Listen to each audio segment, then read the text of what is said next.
So I just recently purchased a new table saw, and I'd really like to put it right here.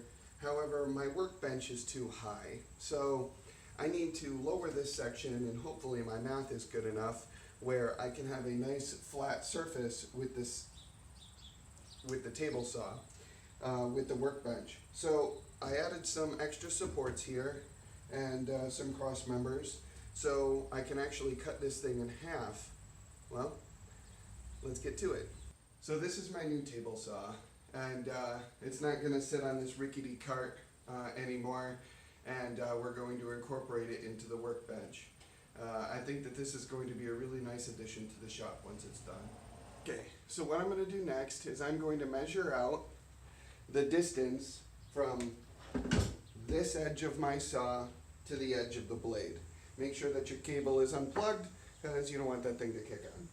So anyway, I did this and I've got it, and it's 111 centimeters. Don't ask me what that is in inches because it's not easily flippable. But anyway, so we've got our distance, we have our cut line, we put our mark here, and we line everything up.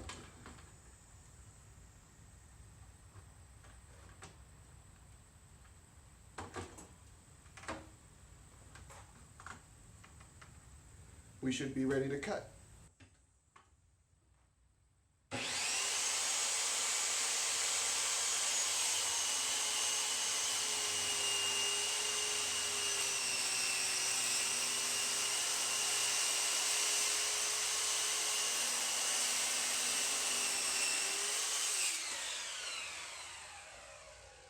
So it cut a perfectly straight line all the way down. However, it wasn't deep enough. So we're going to have to cut that with something else. You could use a reciprocating saw or kind of jankily done with a jigsaw, but I prefer pull saws.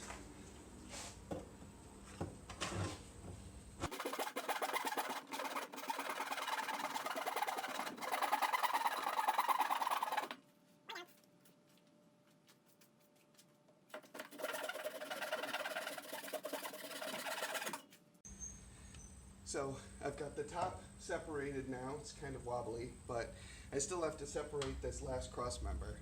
So I'm going to just cut it.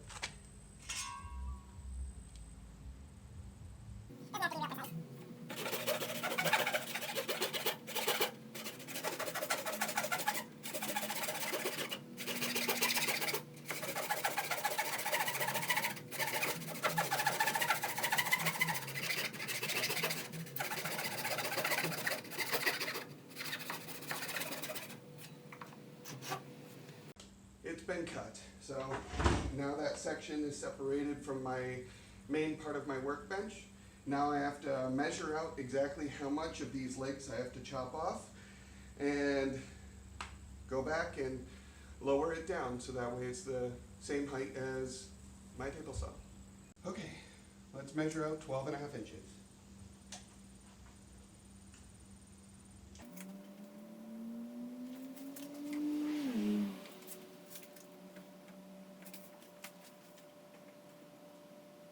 I've got my adjustable feet here, and they're just screw into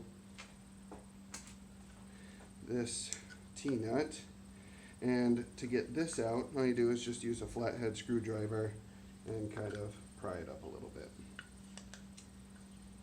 and then you can reuse these.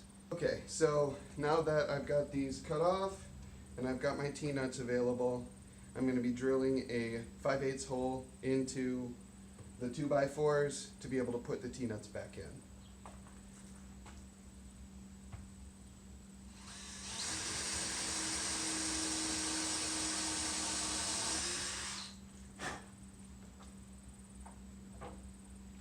All you need to do is drill it deep enough so that way the entirety of the thread is hidden.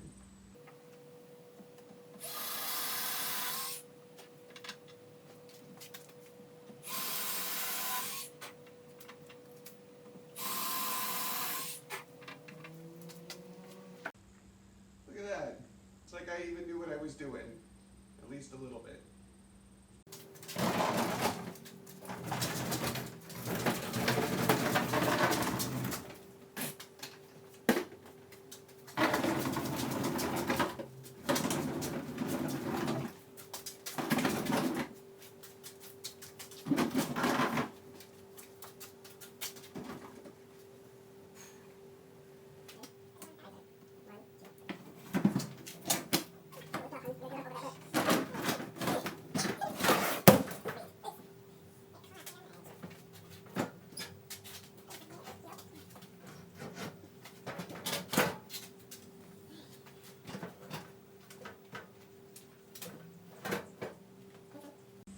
Alright, so after moving this thing, some shoving, some lifting, some kicking, some swearing, we got this thing onto the lower bench. We seem to be really, really close. So I think that this was absolutely a success. I'm going to have to put in a tie member here to be able to make sure that this doesn't move. And I have to adjust all the feet to make sure that my bench is nice and level. And we should be good to go and ready for some real projects here soon. Very excited, and I think that this will massively help with my workflow. So stay tuned for some new stuff, and we'll catch you guys later.